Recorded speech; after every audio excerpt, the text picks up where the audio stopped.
Marvel Cinematic Universe is known for its interconnected stories and concluding them in a big team-up movies. From the Avengers to Avengers Endgame, there are 5 different team-up movies that released by Marvel Studios. With Black Panther Wakanda Forever ending the Phase 4, there isn't any traditional team-up movies or Disney Plus series that got released by Marvel, excluding the fan service movies like No Way Home and Multiverse of Madness, which mostly dealt with multiversal variants. There isn't any movie that brought together the core MCU characters, and that's where Thunderbolts come in. Kevin Feige announced Thunderbolts will be the movie that's going to end Phase 5, which Thunderbolts are the Marvel version the DC Comics supervillain team called the Suicide Squad.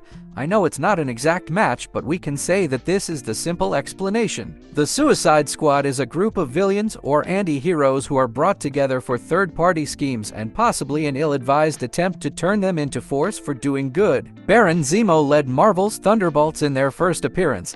They first appeared in pages of The Incredible Hulk 1996, introduced by writer and artist team of Peter David and Mike Diodato. The first ever iteration is led by Baron Zemo, who was overseeing Z-Lister's Fixer, Beetle, Screaming Mimi, Goliath, and Moonstone. The identity of these characters are kept hidden with new identities, namely Citizen V, Techno, Mach 1, Songbird, Atlas, and Meteorite. MCU already introduced some of the team members through various projects, like all the way back when Abomination was introduced in The Incredible Hulk. Marvel planted seeds of Thunderbolts mostly from Phase 3, where Captain America Civil War introduced Baron Zemo and Ant-Man, and the Wasp introduced Ghost. The Falcon and the Winter Soldier introduced U.S. Agent as a replacement to Captain America right after Sam Wilson gave up the shield to the government. But John Walker didn't get to prove that he is capable of carrying Captain America mantle on his back. Daredevil, Born Again Disney Plus series has a good chance to introduce Poindexter, also known as Bullseye, properly to Marvel Cinematic Universe. We last saw Poindexter in Daredevil Season 3, which was under Netflix. Black Widow movie introduced Natasha's family to the MCU. Yelena Belova and Red Guardians also introduced in the movie and going to play huge role in Thunderbolts movie. The MCU version of Thunderbolts teased by a concept art at Comic-Con is an entirely different roster. The roster includes Ghost, U.S. Agent, Taskmaster,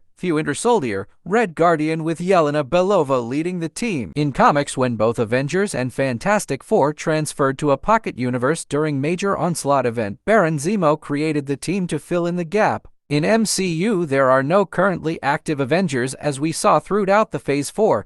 This post-blip plot could play out very well for team to form. In comics, Thunderbolt's goals are varied, but mostly include Zemo's schemes to exploit the gap left by the heroes to his gains. Government may have a direct hand in creating Thunderbolts, as we have seen they created their own Captain America in the Falcon and the Winter Soldier, with even giving him a sidekick, Lamar Hoskins, also known as Battlestar. There are rumors that Captain America New World Order will directly set up formation of Thunderbolts, and General Ross could have a major role in creating them. Reliable scooper Daniel Richtman revealed that Harrison Ford, who replaced William Hurt as General Ross, will become President of United States and likely gain the powers of his other self, Red Hulk. There are also rumors that Thunderbolts and world governments will wage war on Wakanda, as seen in Black Panther Wakanda Forever for their vibranium. Wakanda and Talcon will be in the middle. Hope you guys liked our content. Please follow us on all our social media platforms, and I will see you guys next Sunday.